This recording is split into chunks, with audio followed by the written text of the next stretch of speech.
My purpose, whatever it is that you want to call it, was about teaching other people that they didn't have to be depressed because of the circumstances of their life. And I seem to always have known that. You make a really interesting point, because so often people who are depressed or see themselves as depressed, that's part of their identity. And they have great times throughout the day. Yeah. But at the end of the day, they don't remember any of it. Yes, you know, and they say, right. oh, I'm so depressed all the time. I think that's one of the key differences between successful and unsuccessful people, by the way, is that successful people have a tendency to really recall the good. Yes. When I think of my time in the hospital with appendicitis in 1948, I remember the flowers, and I remember the people. So I remember the nurses. There's a big black nurse who would come in and put us on her knee because they had to give us penicillin in those days in these huge, and they used dull needles and huge doses. No. And she was always the one who would coddle me and take it. I mean, I remember seeing my mother every day. I mean, she came to the hospital every day after working where she was, and that was just glorious. I don't remember any other part of it, and I have a tendency to do that. I've been through a divorce, and I talked to my ex-wife, who is now remarried, and I'm remarried, and our lives are in nice places, and we're very good friends and all that. But whenever we would talk about what was going on in our marriage, she would always point out all of these things that I didn't even remember. You didn't take the kid on Halloween. I said, well, I remember being there on Halloween. I don't know whether I just created this or whatever, but I look back on my marriage to my ex-wife as a wonderful time. I think she was great. We just had to move along. I've never looked back and thought, oh, isn't that awful? Never done that.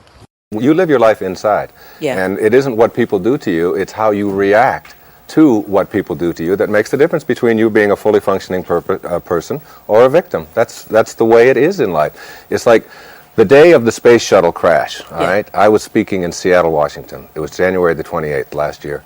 And on the day that I speak, I don't listen to newspapers, I don't read the newspapers or listen to the radio, and I want everything to be positive, and it's always very negative. 10 minutes before I go on, someone tells me about this thing, and I feel bad. And I asked the audience, what is it that made me feel bad? And everyone says, well, the space shuttle, and wasn't that terrible? I said, if the space shuttle crash had made me feel bad, why did it wait 12 hours? All right? It wasn't the crash, it was how I processed it, what I did with it. That's the whole difference in life. It's like when bad things happen out there, you can either get a lesson from it. There are no accidents to me in a perfect universe. There are only lessons. Everything that happens is a lesson, and you either learn from it or you become a victim of it. The way to the big picture often is through seeing the problems in your own life from a different perspective and seeing how difficult other people have it, you know. When you're wondering about how troubled you are, look at the Alzheimer's patient whose mind is slowly slipping away from them, and they even are aware that it's happening and they don't know what to do about it. Coming up here on the airplane yesterday, there was a story in the paper of a man and his wife who just got so desperate that they had to call the police. They have 4 children. 4 little children under the age of 6, just like I do. And they had to call the police because they didn't want to raise them homeless. They didn't want their children, they were being evicted from the final hotel because they had raised their rent from $160 a week to $210, and they just simply didn't have it. And rather than put their children out on the street, they called the police and asked the Department of Human Resources to come and keep their children for them for a while until they could get themselves back together. And I thought, my goodness, I mean, what kind of problems of mine could even be anything near what it must be like to be faced with the idea of having to go out on the street with my children, my little babies. And these were little babies. One was 3, one was 4, and one was 5. Just tiny little children to be out on the streets, on the cold streets. And I made a commitment that I was going to contact them when I got back and try to get them something. And other people are helping them as well. But it also gives you time to get the bigger picture, you know, when you see things like that. It's a good thing to remember. Another thing is that in order to get this bigger picture and get to this place, that you can stop feeling sorry for yourself. You can stop the self-pity because it's happening you've got to trust, you've got to surrender, you've got to know that what's coming your way has a purpose in it, has a lesson in it, that there's order in chaos. And underneath that chaos, you've got to look for that order and look for that blessing. And so one of the things you might have to learn is how to get off of pity and feeling sorry for yourself. And one of the ways to do that is to start focusing on doing something new, doing something different, keeping yourself occupied. Marilyn would go to her knitting. I found myself getting more wrapped up in giving talks because my talks improved, literally improved when I was going through that struggle. And so did my writing, because I was just experiencing more compassion for myself. The way to experience that compassion is to get yourself focused, get yourself on something, doing something, and then generally it will work out.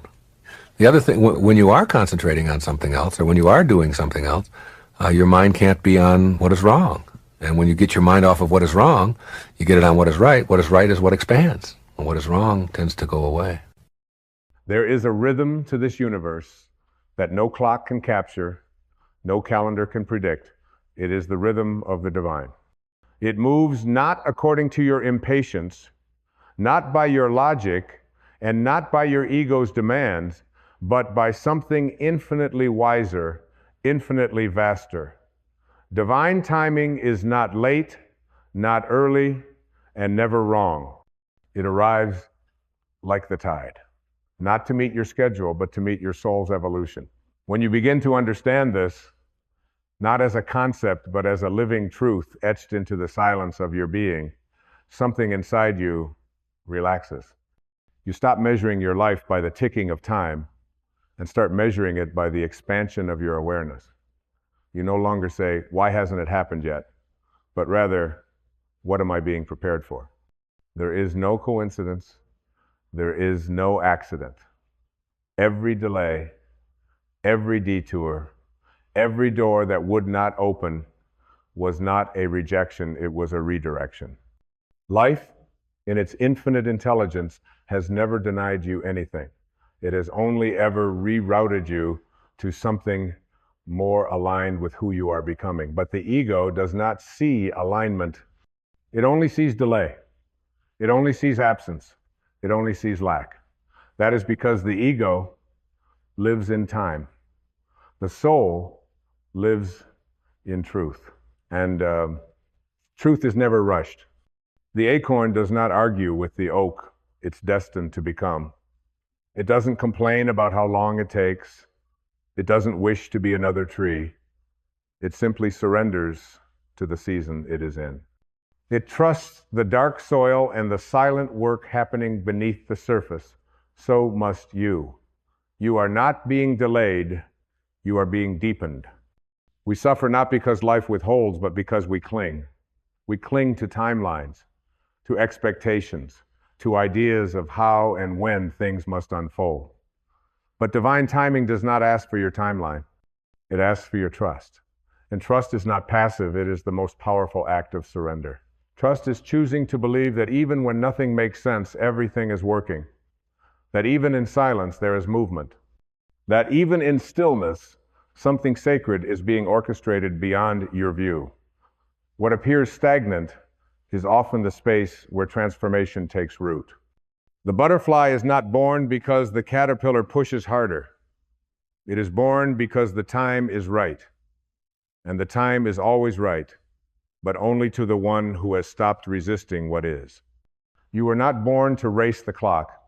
You were born to awaken. And awakening does not happen according to schedule.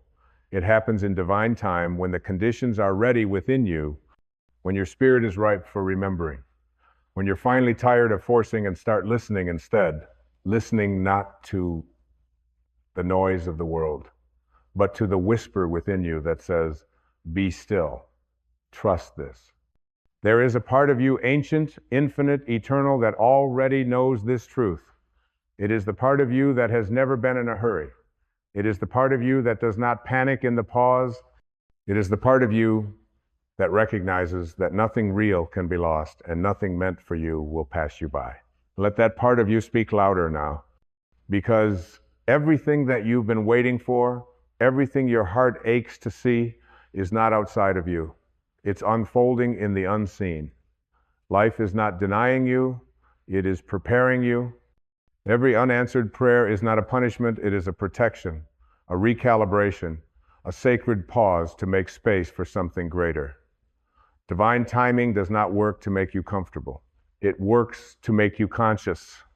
You see, when you are truly ready, not mentally, not emotionally, but spiritually, you will find that what you once chased begins to arrive without effort. The partner, the peace, the purpose, they do not show up because you demanded them. They show up because you became a vibrational match. Divine timing does not bring you what you want. It brings you what you are ready to hold. And to be ready is to be whole. To be whole is to no longer seek from lack, but to offer from fullness. You stop praying for something to complete you and start radiating the energy that attracts all things naturally. You stop chasing what you think is missing, and you realize nothing is missing.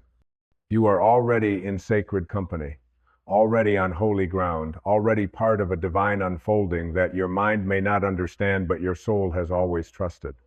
It takes courage to live this way, to let go of your plans, to surrender your agenda, to breathe through the discomfort of not knowing. But this courage is the doorway to miracles.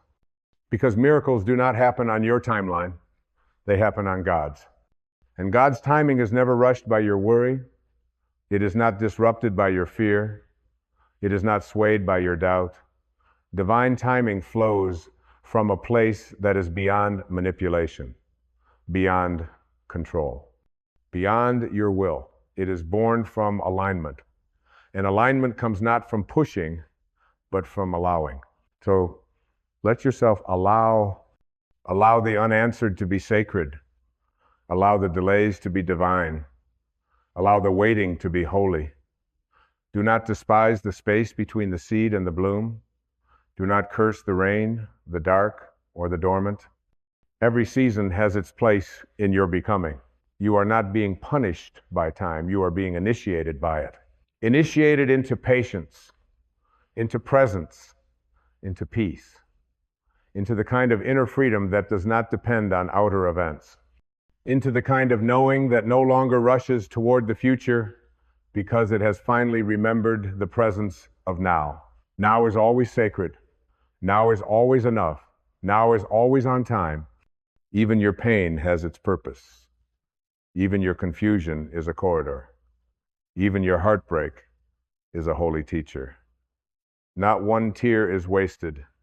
Not one setback is random. Every piece of your story is being woven into something radiant, something only divine timing could orchestrate. But here's what you must understand. The soul does not measure progress by speed. It measures it by surrender. It does not ask how far you've come. It asks how deeply you've trusted. And trust is the pathway to all things unseen. Divine timing is the language of the soul. And your soul is fluent in its silence. So slow down, breathe, let go of your deadlines. Release the white-knuckled grip you have around the future. You are not behind. You are not off track. You are not too late. You are exactly where you are meant to be, not by accident, but by grace. You are not waiting for life to begin. Life is waiting for you to open, to soften, to receive what has always been yours, but only at the appointed time. And that time will not be announced. It will arrive like a breeze, quiet, unexpected, transformational. And you will know, not because of a sign in the sky, but because your soul will sigh. Now is the moment. Now is the miracle. Now is always divine. You are not late for your life. That idea only exists in a world ruled by comparison, but your soul does not compare. It unfolds. Like the petals of a lotus, it opens in its own rhythm, untouched by the clock, unmoved by the pressure. The soul does not bloom because others have. It blooms because the moment is right, because the inner soil has been tilled by tears, softened by surrender, and nourished by grace. You are not behind, you are becoming. When you accept this, truly accept it, the anxiety begins to dissolve. You stop racing the phantom of someone else's path. You stop chasing a version of success that was never written for your spirit. And you start living from presence instead of pressure. You no longer look at someone else's breakthrough and feel small. You look and you remember, their time is not your time. Their purpose is not your purpose. The divine does not duplicate destinies. It only fulfills them in unique and perfect ways. Let that truth free you. There is no peace in the timeline your ego demands. There is only tension. There is only striving. There is only a constant hunger to arrive somewhere other than here. But you cannot arrive at peace by abandoning presence. You cannot reach joy by resenting the now. You cannot taste the fruit before the roots are formed. Divine timing is the great teacher of this truth. Every delay has been a blessing in disguise. You may not see it in the moment, but one day you will look back and say, thank God that didn't happen when I wanted it to. Because you weren't ready then, not because you were flawed, but because life was still preparing the soil, still shaping the circumstances, still healing the fractures you hadn't even seen, still aligning the pieces in a way that only Spirit could orchestrate. Readiness is not determined by desire. Readiness is a vibration. It is the energy of wholeness. When you vibrate in alignment with what you seek, you don't have to chase it, it meets you. That is the magic of divine timing. It doesn't answer your prayers in panic, it answers them in peace. And it waits until you're home within yourself before it delivers what you've asked for. You are not forgotten, you are not unseen. The delay is not a denial, it is a doorway. A doorway into deeper faith. A doorway into greater trust. A doorway into the kind of inner clarity that cannot be shaken by the winds of time. You are not being punished by waiting, you are being prepared by it. The wait is the work. The pause is the place where the sacred rearranges you so that when the right moment comes, you don't sabotage it with your fear. You were never meant to force anything, you were meant to flow with everything. Look at nature. The rivers do not rush to their destination. They meander, they carve, they flow. Not by urgency, but by surrender. And still, they arrive. The seasons do not compete. Winter does not rush to be spring. Each one honors its time, and so must you. There is beauty in honoring your season, even if it looks like stillness to the world. It may be the most active time for your soul. The greatest transformations happen in the dark. The seed does not sprout in the light. It breaks open beneath the surface, in silence, in obscurity. And you too may feel buried right now. But you are not buried, you are planted. You are in the sacred stage of becoming. And when the timing is right, nothing and no one will stop the bloom. So be gentle with yourself. Speak to yourself the way Spirit would speak. With love, with patience, with reassurance. Tell yourself, I may not see it yet, but I trust that everything is unfolding perfectly. Let this trust become your practice. Let it become your prayer. Let it become the lens through which you see every delay, every closed door, every unanswered question. Because sometimes the most spiritual thing you can do is wait without worry. Breathe without rushing. Be without proving. Let life come to you in its own way, in its own time, with its own kind of perfection.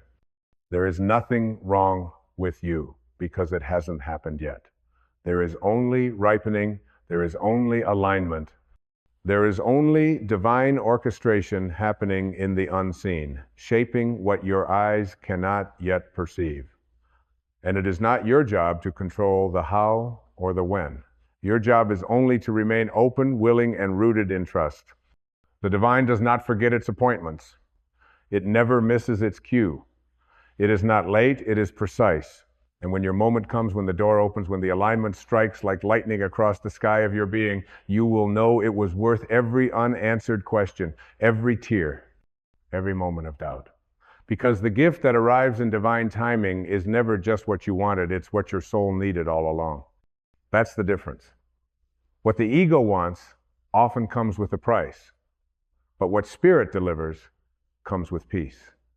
You do not have to sacrifice your soul for what is meant for you. You only have to align with the truth of who you are and allow life to meet you there. Do not confuse stillness with stagnation. The universe is never still. Even when the surface seems quiet, the depths are in motion. So too are you. Even now, Something within you is shifting. Even now, you are becoming a more fertile ground for the miracles you once begged for. You are the prayer. You are the timing. You are the place where God shows up, not in fireworks, but in presence. Not in drama, but in alignment. Trust this. Trust the closed doors, for they are divine detours. Trust the quiet, for it is the soil of revelation. Trust the unanswered prayers, for they are the guardians of greater blessings. Trust the seasons of isolation, for they are the spaces where spirit reshapes you without distraction. Most of all, trust that you are not waiting for life. Life is waiting for you to stop running, to stop grasping, to stop forcing, and simply become still enough to be found by the grace that is already on its way. Let yourself be found. Let yourself be held.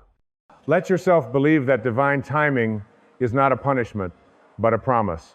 A promise that what is truly for you cannot be lost, missed, or delayed. It can only arrive exactly when you are ready to receive it fully. And when it does, it will feel like coming home. Not to a place, but to yourself. The greatest illusion the ego maintains is the belief that we are in charge of time, that we are the masters of beginnings and endings, that we can orchestrate the symphony of life according to our own design. But the soul knows better. The soul knows it is not the conductor, it is the instrument. And when we surrender to divine timing, we allow ourselves to be played by the hands of the infinite. What emerges from that surrender is not weakness, it is music. A harmony that could never have been composed by the mind. A melody that rises only when the heart is still and open. You begin to notice that what you thought was a setback was a setup. That what you perceived as loss was actually rearrangement. That what you judged as stagnation was spiritual gestation. You were not forgotten in the silence, you were being softened. Softened so that you could receive, not just externally, but internally. Because nothing that arrives externally will fulfill you until you are inwardly prepared to hold it with reverence. Divine timing ensures that what is meant for you will not only enter your life, it will remain in your life, because you will have become someone who can sustain it. That is why you must trust the wait. There is a divine architecture to your life that cannot be mapped by intellect. It can only be revealed through surrender. You do not see the blueprint, but the builder does. And the builder is never careless. Every beam of timing, every brick of delay, every window of uncertainty is placed with sacred precision. When you stand in the house of your destiny, you will see that even the crooked walls were necessary to bring you home to yourself. But you must be willing to release the illusion of control. Control is the armor of the fearful. It says, if I just try harder, push faster, manipulate better, I can make life bend to my will. But life does not bend to will. It flows through trust. Control may give the illusion of progress, but trust brings the reality of peace. And peace is the foundation upon which all divine things are built. You were never meant to strive your way into blessings. You were meant to align your way into them. Alignment is the holy yes to life as it is. It does not mean you give up desire. It means your desire no longer comes from lack. It comes from love. It means you no longer say, I must have this to be whole, but instead, I welcome this from my wholeness. And when you live from wholeness, timing becomes your ally, not your enemy. The ego says, you should be there by now. The soul says, you are right on time. Every soul blooms in divine sequence. The oak tree does not bloom in spring like the cherry blossom. And the cherry blossom does not judge the cactus for blooming under the desert sun. Every soul has its season. Every path has its pace. And when you honor your own, you free yourself from the suffering of comparison. Comparison is the thief of peace. It convinces you that your worth is measured by how fast you manifest. But true manifestation is not about speed. It's about alignment, resonance, readiness, It's about becoming a vessel that can carry the magnitude of what you've asked for. The universe is not withholding from you, it is waiting for your energy to rise to the level of your request. This is the great invitation of divine timing, to rise, not to race, to rise into patience, into purpose, into presence, to let your growth be the magnet that draws what is meant for you. You do not find your blessings by chasing them. You attract them by becoming who you were born to be. And who you were born to be does not panic in the waiting. Who you were born to be remembers that delays are sacred, that detours are instructional, that even endings are beginnings wearing a different costume. You stop resisting what is and begin listening to what is rising. Because when divine timing moves, it doesn't announce itself. It arrives like dawn, quiet, golden, unmistakable. And those who have learned to trust the dark can receive the light without fear. They no longer cling to the old. They no longer force the new. They allow, they accept, they flow. They trust that every season of their life is a classroom for the soul. You are not late, you are learning. You are not forgotten, you are forming. You are not abandoned, you are being aligned. And when you are aligned, nothing is lost. Everything that is meant for you will find you, not in the chaos of effort, but in the stillness of faith. Faith is not blind belief. Faith is deep remembrance, a return to the knowing that you are already held by something infinitely wise, something that sees 10,000 steps ahead, something that knows exactly when to close a door and exactly when to swing it wide open. Let that knowing soothe you. Let it quiet the voice that says, it should have happened by now. Let it dissolve the anxiety that clings to clocks and deadlines. Let it remind you that you are not on the world's time, you are on soul time. And soul time does not run on urgency, it runs on expansion. The more you expand, the less you force. The more you trust, the more you receive. The more you surrender, the more life reveals its mysterious grace. You begin to walk not ahead of yourself, not behind yourself, but with yourself. And in that sacred companionship with your own soul, you arrive at the only place you were ever meant to be, here. Now, this moment, this breath, this is where divine timing begins, not in some future manifestation, but in your willingness to be fully present with what is. This moment is not in the way, it is the way. It is the seedbed of everything that is coming. It is the holy ground on which your future takes root. Honor it, bless it, trust it. So here you are, not waiting anymore, but awakening, not chasing anymore, but becoming, not counting the hours, but consecrating the moment. And in this holy surrender, something shifts, something softens, something returns. You remember what the ego worked so hard to forget, that you were never separate from the timing of the divine. You were never off course. You were never out of sync. You were always being guided, always being led, always being shaped, not by delay, but by design. Every ache in your chest was a crack through which the light entered. Every prayer that seemed unanswered was an echo, reverberating through a larger orchestration. You could not see it, but the hands of grace were always moving, always aligning, always waiting for you to let go, not because you were being punished, but because your fists were clenched too tightly to receive the miracle. And now you know, the waiting was never empty. It was sacred. It was the chrysalis that transformed you slowly and invisibly into someone who could carry more light. Someone who could love without condition. Someone who no longer begged the universe for answers, but bowed to its wisdom. You are not who you were. The self who demanded the world move faster has dissolved.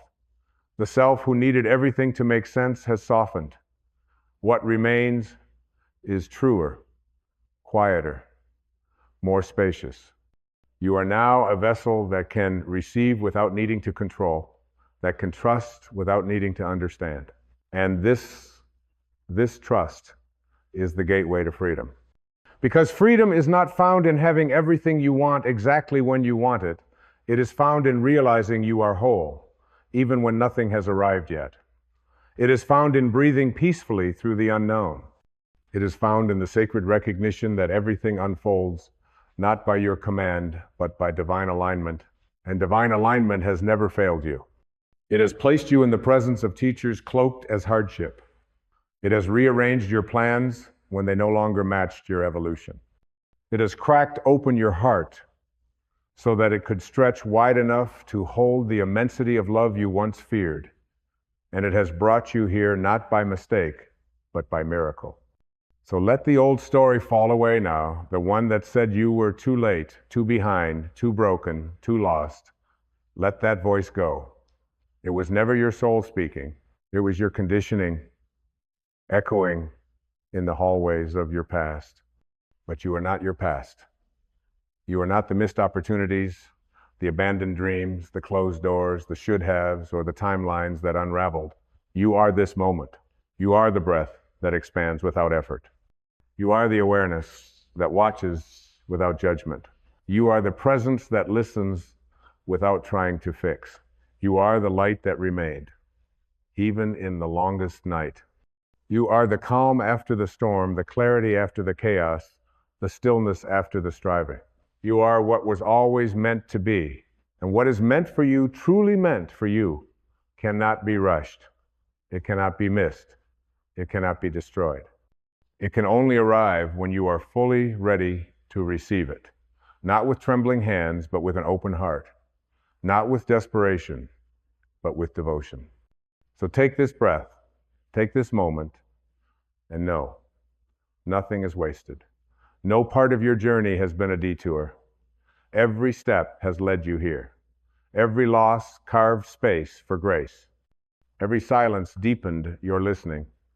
Every delay was a message from the divine saying, not yet, because something greater is forming. And now, you're no longer fighting that truth. You're welcoming it. You're no longer demanding your life bend to your timing. You're flowing with the mystery of it all. You're no longer trying to outrun the pain. You're walking through it with open eyes and a steady heart, knowing that even this is part of the rhythm. You're not who you were. You're not who you thought you had to be. You are who you always were, beneath the fear. A soul in perfect harmony with a universe that never makes a mistake. And now you walk differently. Not faster, not more forcefully, but with reverence, with grace, with a quiet knowing that whatever is coming is already yours, that you don't have to run toward it, you just have to rise into it. You just have to meet it by being the truest expression of yourself. And that is freedom. Freedom from urgency, freedom from self-judgment, freedom from timelines built on fear. This is the liberation of the soul that knows, I don't have to rush, I don't have to beg, I don't have to grasp, I just have to trust, open, allow, and life will meet me there. And when it does, it will not be because you forced it, it will be because you became it. The miracle will not come to rescue you, it will come to reflect you. It will not arrive to prove your worth. It will arrive because you finally remembered you were worthy all along. This is the divine unfolding. This is the sacred rhythm. This is your soul, awake and alive, moving with the timing of eternity. So now, breathe. Not because you're waiting for something, but because you are something. You are not waiting for the right time. You are the right time. You are the light that dawns in perfect silence. And divine timing is always right. There is a quiet whisper inside you that has always known the truth, not the truth you were taught, not the truth handed down through fear or form, but the truth that lives beneath all striving, all seeking, all becoming. It is the silent knowing that nothing needs to be added to who you are, for nothing has ever been missing. You are not on a path to become more. You are only on a path to remember. The world, with all its noise and glitter and measurement, has taught you to look outward, to chase, to compare, to climb mountains made of illusions and promises. It has handed you maps to destinations that do not exist. It has placed worth at the top of ladders built by the ego and whispered, only when you reach this place will you be enough. And so you began running toward titles, running toward approval, running toward perfection, running in shoes made by others, carrying burdens that were never yours. But let me tell you something sacred. The moment you begin to look within, to truly pause and sit with the stillness of your own presence, you will discover that everything you have been searching for in the world has been waiting quietly inside your being all along. You do not need to become anything. You only need to awaken to what you already are. You are already what you seek. You seek love, but you are love. Not the conditional kind that is offered and withdrawn, but the eternal kind that simply is radiant, unconditional, unshakable. You are not a being searching for love. You are love searching for yourself. You seek peace, but peace is your native state. Before the world painted you with urgency and filled your mind with restless noise, there was peace, and it is still there, underneath the chatter, underneath the striving. Peace is not a place you arrive at. It is the atmosphere of your soul. You seek meaning, but meaning is not found in doing more or proving more. Meaning is found in being and breathing consciously, in walking with presence, in seeing through eyes that know everything is already divine. You are not here to earn your place. You are here to remember that you already belong. You seek healing, but healing is not something granted by time or effort. Healing is the soft unraveling of what never truly belonged to you, the false stories, the inherited wounds, the borrowed beliefs. Healing is the gentle return to the self that was never broken. You are already what you seek. You are not an empty vessel waiting to be filled. You are the ocean itself, temporarily believing you are a drop. You are not a spark hoping for fire. You are the flame. You are not a stranger trying to find God. You are the breath of God, trying to remember itself. The ego will not want to hear this. It feeds on the narrative of not enoughness. It thrives when you feel separate, small, unworthy, incomplete. It will convince you that joy must be earned and that peace is a prize to be achieved. It will seduce you into believing that your value is measured by how many steps you've climbed, how much praise you receive, or how flawlessly you perform the role you've been assigned. But the soul knows. The soul does not compete. The soul does not compare. The soul does not rush. It simply shines. Your task is not to fix yourself. You are not broken. Your task is not to chase purpose. Your existence is already purposeful. Your task is not to seek something outside of you. Your task is to become still enough to hear the quiet music that has always been playing within your being. You are already what you seek. You have mistaken becoming for awakening. You have confused transformation with accumulation. True transformation is not about stacking more layers on top of your identity.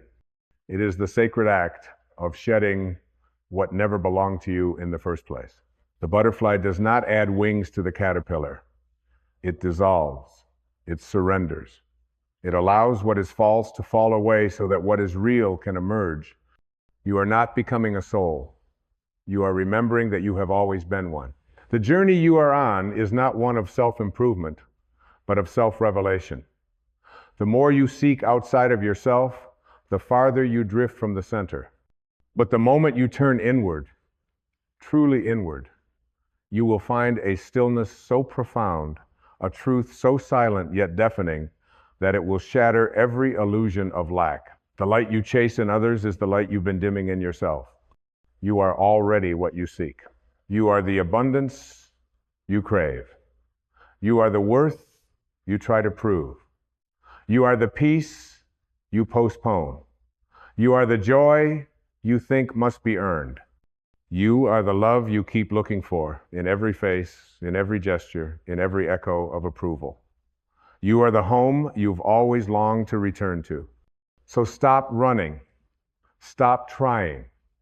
Stop bargaining with the divine. by performing for a world that cannot validate your soul. You are not here to meet expectations. You are here to embody your essence. You are the mirror, not the reflection. You are the sky, not the passing weather. You are the awareness, not the thought. You are the vast, boundless field in which all experience arises untouched, eternal, sacred. Nothing needs to be added to you. Nothing. Not a title, not an accomplishment, not a partner, not a validation, not a future version of yourself. You are already whole, already complete, already enough. The only thing left to do is to remember. And remembering is not a doing, it is an undoing. It is a melting away. It is a sacred dissolving. It is the quiet choice to no longer chase what you already are, to no longer believe in the lie of lack, to no longer treat your divinity as a distant destination. You are already what you seek. And the world, this beautiful, chaotic, ever-changing world, is not your source. It is your mirror. It reflects what you believe about yourself. It bends to your inner frequency. It echoes the thoughts you trust most deeply. When you live from lack, the world echoes scarcity. When you live from wholeness, the world responds with peace. When you live from love, the world reflects miracles. The world is not happening to you, it is responding to you. And what it responds to most clearly is your inner knowing, that quiet, unwavering knowing that says, I am enough. I have always been enough. I will always be enough. This is not arrogance. This is spiritual humility. Arrogance believes it must become more. True humility bows before what already is. It does not strive to become divine. It recognizes the divine that already breathes through every cell of its being. You are already what you seek. Let that truth land in the softest part of your heart. Let it wash over every part of you that has been tired from searching. Let it reach the part of you that feels unseen, unheard, unloved, and remind it that nothing has ever been missing. There is no destination, only awakening. There is no other life waiting for you to arrive. This is it, and it is already sacred. There is no higher version of you that you must strive toward. The highest version of you is the one who surrenders, the one who remembers, the one who stops searching and starts being. You are already what you seek. And now, in the stillness of this moment, let the seeking fall away. Let the striving dissolve. Let the performance cease. And return to the truth that has always waited patiently beneath every thought, beneath every wound, beneath every desire. You are not becoming, you are revealing. You are not lacking, you are overflowing. You are not separate from the divine. You are the divine remembering itself. You are already what you seek. You have spent a lifetime trying to arrive at peace, at purpose, at fulfillment, as if life were a destination rather than a presence. But you were never meant to arrive, you were meant to awaken. And awakening is not a journey measured in miles or milestones. It is the sacred art of seeing clearly right where you are. The idea that you must reach some future state in order to be whole is the grand illusion. It is the veil that keeps the eyes of your spirit closed to the brilliance of the now. And in this very moment, beneath every thought that says, not yet, there is a timeless voice whispering, already alive, already worthy, already whole. To awaken is to hear that voice again. It is to notice the sacred hidden in the ordinary, the stillness between words, the warmth in a stranger's smile, the aliveness in your own heartbeat. It is to let go of waiting and allow this moment to be enough, because it is and always has been. The soul does not live in the future. It does not dwell in yesterday's shadows.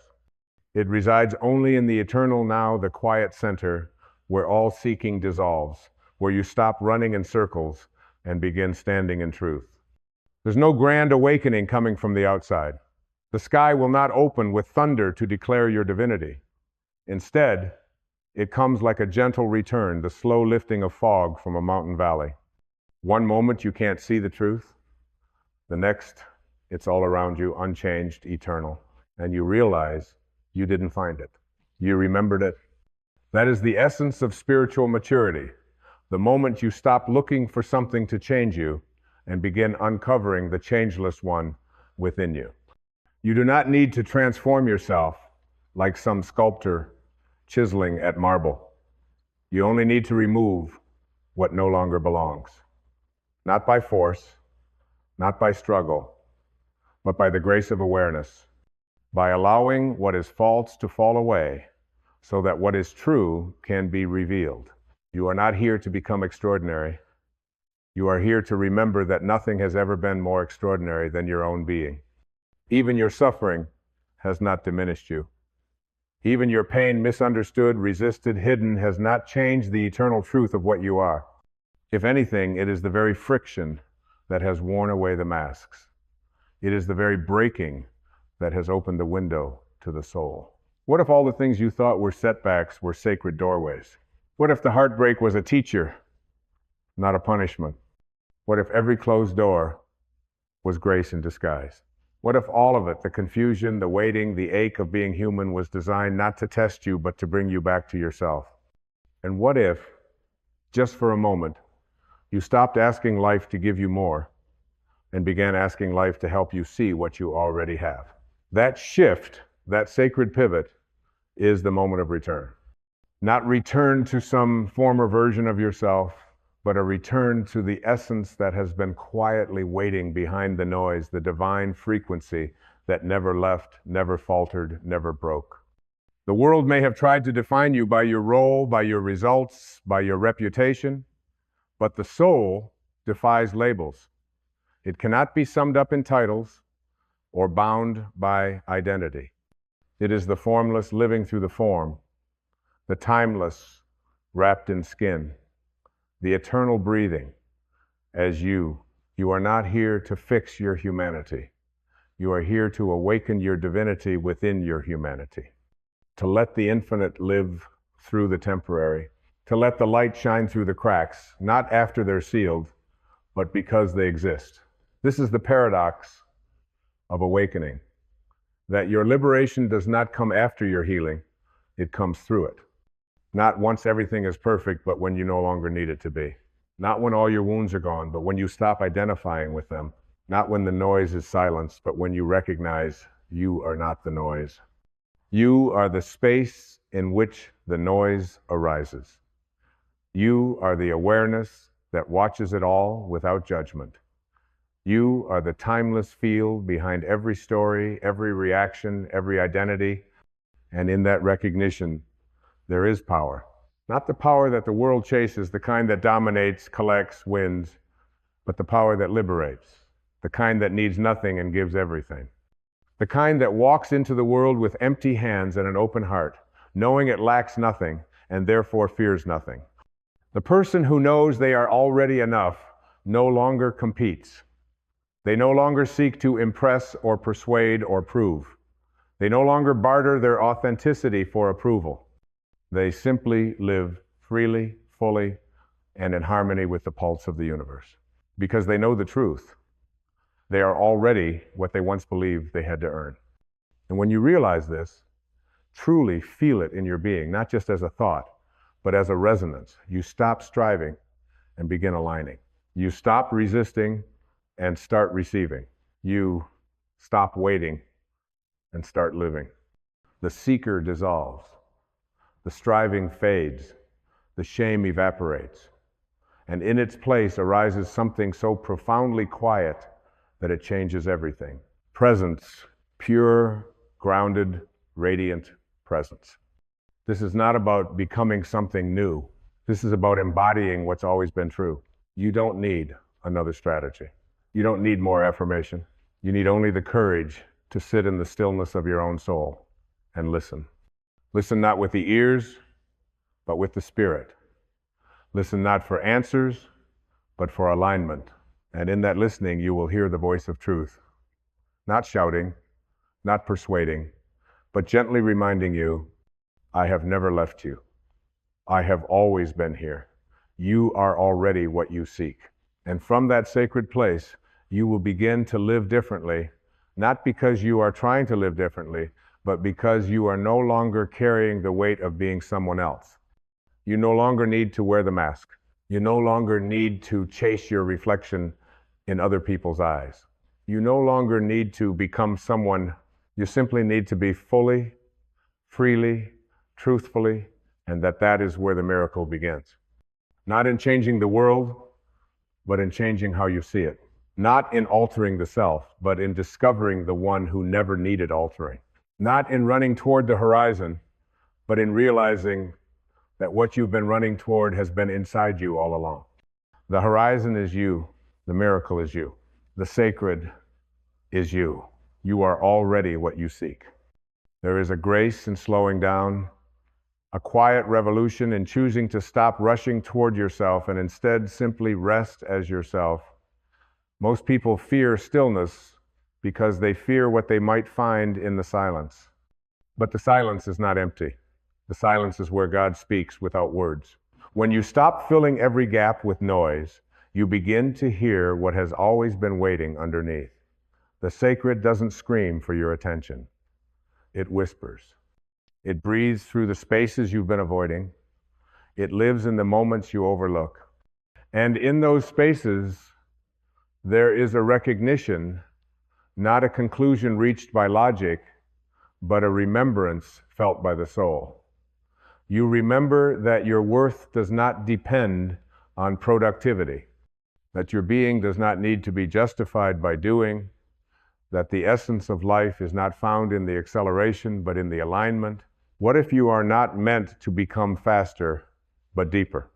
What if the invitation of this life is not to add more, but to live more consciously with less? What if your transformation isn't ahead of you, but beneath you, beneath the stories, the identities, the mental scaffolding you've used to hold up the illusion of lack? Let them fall. Let it all fall. The ideas, the expectations, the image you think you must protect, let them collapse into the truth. There is no danger in letting go of what was never you to begin with. The ego may panic in that shedding, but the soul celebrates. For every layer that drops is another breath of freedom. And freedom is not loud. It is not flashy. It is not something you post about or perform. It is subtle. It is sacred. It is the kind of freedom that comes from no longer needing to pretend. The moment you realize you are enough, without adornment, without performance, without disguise, that is the moment you return home to yourself. And in that homecoming, there is no applause. There is only peace. Not the peace that comes from controlling circumstances, not the peace that depends on other people's behavior, but the deep, soul-rooted peace that cannot be taken because it was never given by the world in the first place. It has always belonged to you. Peace is your birthright. Joy is your essence. Love is your origin. And truth is your nature. You have never been separate from these things. You have only believed the mind's interpretation more than the soul's knowing. But the soul is patient. The soul waits. It doesn't argue or impose. It simply continues to radiate like the sun behind the clouds, knowing the moment you stop resisting, you'll feel its warmth again. And when you do, when you stop clutching your false identities and open yourself to the presence within, you'll realize that what you've been seeking has always been you, seeing through you, loving through you, living as you. You are not a character in this story. You are the awareness that sees the story. You are not defined by your past, your pain, your projections. You are defined by nothing, and that is your liberation. When you realize that nothing defines you, everything becomes possible. You are no longer bound by how others see you. You are no longer limited by how you used to see yourself. You are no longer a reflection of your wounds. You are a revelation of the divine. And in that revelation, you do not need to rise above the world. You are invited to walk fully in it with clarity, with compassion, with presence. This is not about escaping reality. This is about returning to the truest version of it. The world will still try to sell you stories. It will still try to measure your value by standards that were never created for the soul. But you, now anchored in knowing, no longer need to buy in. You don't have to harden yourself to survive in a hardened world. You don't have to dim your light to fit in with those who have forgotten their own. You don't have to explain your peace to those addicted to struggle. Just be. Your presence is your message. Your stillness is your power. Your authenticity is your revolution. Because the most radiant soul is not the one who shines the loudest. It is the one who remembers it was never in the dark. You were never in the dark. You only closed your eyes for a while. You forgot, like all of us do, what you came here to remember. But the forgetting was part of the path. The seeking was part of the sacred spiral. The wandering was the way home. And now you are arriving, not at something new, but at the truth that has always been within you. The truth that asks for no effort, no proof, no justification. The truth that simply says, you are. You are love without condition. You are light without doubt. You are truth without question. And you are already what you seek. So breathe deeply. Let this knowing sink into your bones, not as an idea to grasp, but as a frequency to live by. Let it shape how you speak, how you listen, how you walk into a room, how you sit with yourself when no one is watching. Let it redefine success, not as something to win, but as something to remember the success of living as your truest self, unburdened by shame, untouched by fear, unshaken by comparison. Let it show you that you are not here to prove anything. You are here to embody everything you already are. And in doing so, you become the living proof, not of how much you can achieve, but of how deeply you can remember you are already what you seek. You always have been. You always will be. There is a moment in every soul's journey when the search softens, when the desperate reaching, the endless questioning, the exhausting pursuit of wholeness simply lets go. Not out of resignation, but out of revelation. The revelation that there is nothing left to chase, nothing left to fix, nothing left to attain. Because the truth, so quietly patient all along, has been whispering from within you, waiting for the stillness deep enough to be heard. And now you have heard it. Not as an idea, not as a philosophy, but as a knowing. You are already what you seek. This is not a metaphor. This is not poetic comfort. This is the purest spiritual reality, the kind of truth that doesn't shout but resonates. The kind that does not try to convince the mind, but dissolves it. The kind that doesn't give you something to hold it, invites you to release everything you never needed. And in this sacred space of remembering, you realize something even more profound. You were never lost. You were only dreaming. Dreaming of a self that was separate. Dreaming of a God outside of you. Dreaming of a future where you might finally become worthy of what you already are. The awakening was never about becoming more. It was about waking up from the dream of not enough. It was about opening your eyes in the dark and realizing the light was never gone. You had only been looking away. And now, as your soul breathes deeper than it ever has before, you begin to feel what can never be taught, the felt truth of presence. Not as a concept, but as the substance of your being. You are not just connected to God.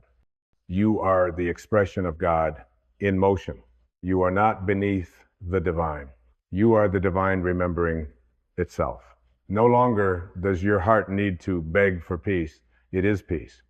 No longer must your voice cry out for love. It is love. No longer do you wait for a miracle.